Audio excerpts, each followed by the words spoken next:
Hello everyone, welcome to my Telugu channel. ఇవాల్టి video వచ్చేసి సంక్రాంతి స్పెషల్గా చేసుకునే పిండి వంటల్లో ఒకటైన కజ్జికాయల రెసిపీ. సో గోధుమ పిండి అండ్ అలాగే బెల్లంతో చేసే ఈ కజ్జికాయల్ని ఎలా చేసుకోవాలో చూసేద్దాము. సో ఫస్ట్ అయితే ప్రాసెస్లోకి వెళ్ళిపోదాము. ముందుగా ఒక ప్లేట్ లాంటిది తీసుకొని అందులో ఒక కప్పు గోధుమ పిండి, అరకప్పు మైదా వేసుకోవాలి. ఇందులోనే పావు కప్పు ఉప్మా రవ్వ తీసుకోవాలి. బొంబాయి రవ్వ, సూజీ రవ్వ అంటారు కదా, సో దాన్ని పావు కప్పు తీసుకోవాలి. అండ్ అలాగే రుచికి సరిపడినంత సాల్ట్ అనేది మరి ఎక్కువ వేసుకోకూడదు, కొంచెమే వేసుకోవాలి, జస్ట్ టేస్ట్ని బ్యాలెన్స్ చేయడానికి. ఇప్పుడు ఇవన్నీ బాగా కలిసేలాగా కలుపుకోవాలి. ఇలా కలుపుకున్న తర్వాత 4 స్పూన్ల నూనె వేసుకోవాలి. సో నూనె కూడా బాగా కలిసేలా కలుపుకొని ఇలాగ ముద్దలాగా చేస్తే, నూనె వేసుకున్న తర్వాత బాగా కలిపిన తర్వాత ఇలా ముద్దలాగా రావాలి. ఈ కన్సిస్టెన్సీలో వస్తే కనుక మనం వేసిన ఆయిల్ అనేది కరెక్ట్గా సరిపోతుంది. అండ్ నెక్స్ట్ వచ్చేసి కొద్దిగా వాటర్ వేసుకుంటూ ఈ విధంగా సాఫ్ట్గా కాకుండా మరి గట్టిగా కాకుండా ఇలాగా పిండిని రెడీ చేసుకోవాలి. సో మరి గట్టిగా కలుపుకూడదు, ఎందుకంటే మనం సూజీ రవ్వ వేసాం కాబట్టి పిండి అనేది కొంచెం గట్టి పడుతుంది. సో మరీ సాఫ్ట్గా కాకుండా మరీ గట్టిగా కాకుండా ఈ విధంగా కలుపుకోవాలి.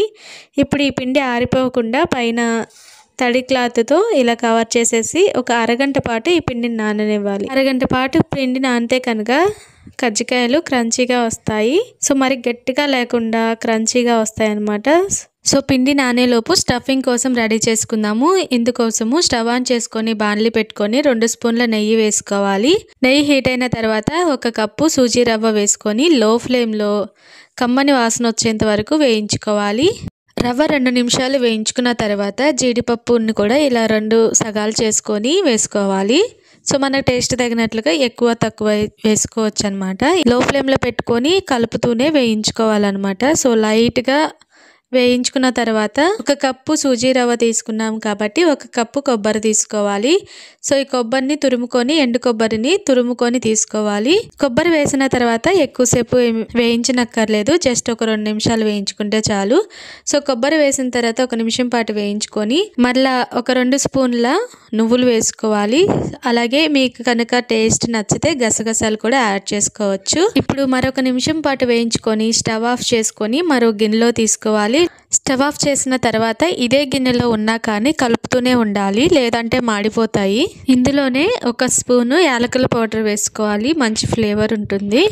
యాలకుల పౌడర్ వేసుకొని బాగా కలిసేలాగా కలుపుకోవాలి. అండ్ అలాగే ఈ రవ్వ కొబ్బరి మిశ్రమం పూర్తిగా చల్లారిన తర్వాత 1 కప్పు బెల్లాన్ని మెత్తగా ఈ విధంగా తురుముకొని వేసుకోవాలి.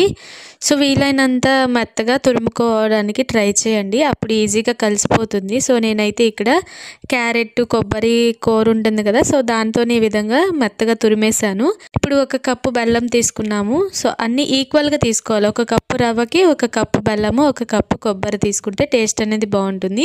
ఇంకా మీరు ఎక్కువ స్వీట్ ఇష్టపడే వాళ్ళైతే ఇంకొక 2-3 స్పూన్లు ఎక్స్ట్రా వేసుకోవచ్చు. ఇప్పుడు ఈ బెల్లము దీంట్లో బాగా కలిసేలాగా వీడియోలో చూపిస్తున్న విధంగా బాగా కలపాలన్నమాట. ఇప్పుడు దీన్ని పక్కన పెట్టేద్దాము. ఈలోపు పిండి బాగా నానిపోయి ఉంటుంది. సో దీన్ని మళ్ళా బాగా కలుపుకోవాలి. ఒక 2-3 నిమిషాలు బాగా కలపాలన్నమాట.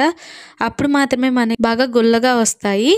ఇప్పుడు ఇలా కలుపుకున్న తర్వాత చిన్న చిన్న ఉండలుగా చేసుకొని మరలా పిండి ఆరిపోకుండా తడి క్లాత్తో కవర్ చేయాలి. ఇప్పుడు ఈ పిండి ముద్దని చిన్న చిన్న ముద్దలుగా చేసుకొని పొడి పిండి చల్లుకొని చపాతీలాగా ఒత్తుకోవాలి. మరీ పలుచగా కాకుండా మరీ మందంగా కాకుండా చేసుకోవాలి. సో పలుచగా అయినా పర్లేదు, కానీ మరీ మందంగా అయితే అస్సలు చేసుకోకూడదండి, ఎందుకంటే ఆయిల్లో మనం వేయించినప్పుడు మెత్తగా అయిపోతాయి అనమాట, క్రిస్పీగా రావు. సో కాబట్టి ఇలా చపాతీలాగా ఒత్తుకునేటప్పుడు కొంచెం జాగ్రత్తగా ఉండాలి. మీ దగ్గర కజ్జికాయల చెక్క ఉంటే కజ్జికాయల చెక్కతో కజ్జికాయలు చేసుకోవచ్చు. లేదు అంటే ఈ విధంగా చపాతీ చేసుకున్న తర్వాత షార్ప్గా రౌండ్గా ఉండే లిడ్ ఒకటి తీసుకొని ఇలాగ చపాతీని రౌండ్గా కట్ చేసుకోవాలన్నమాట.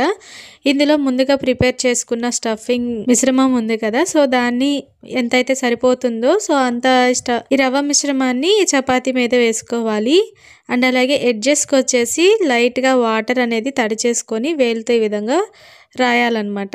సో ఖచ్చితంగా వాటర్ అనేది లైట్గా అప్లై చేయాలి, లేదు అంటే సరిగా అంటుకోదు.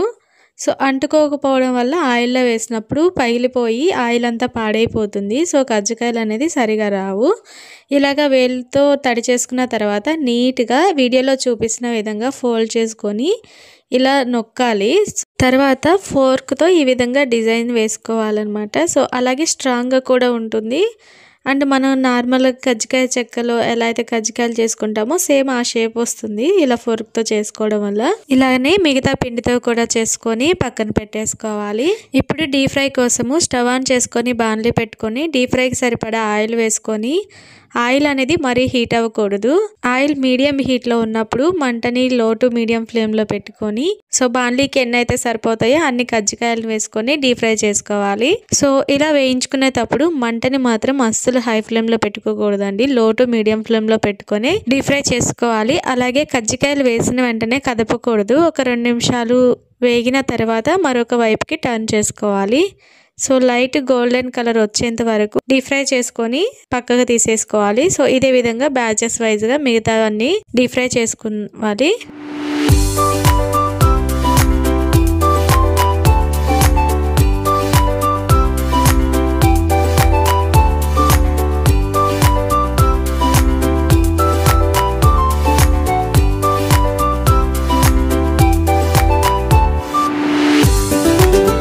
అంతేనండి, ఈజీగా బోల్డ్ ఎంత బ్యాక్గ్రౌండ్ వర్క్తో కజ్జికాయలు రెడీ అయిపోతాయి. సో మీరు కూడా ట్రై చేసి ఎలా ఉందో కామెంట్ చేయండి. సంక్రాంతి సెలవుల్లో హాయిగా పిండి వంటలతో ఎంజాయ్ చేస్తారని ఆశిస్తూ ఈ వీడియో మీకు నచ్చినట్లయితే లైక్ చేయండి, షేర్ చేయండి, ఛానల్ని సబ్స్క్రైబ్ చేసుకోండి. Thanks for watching this video. Thank you.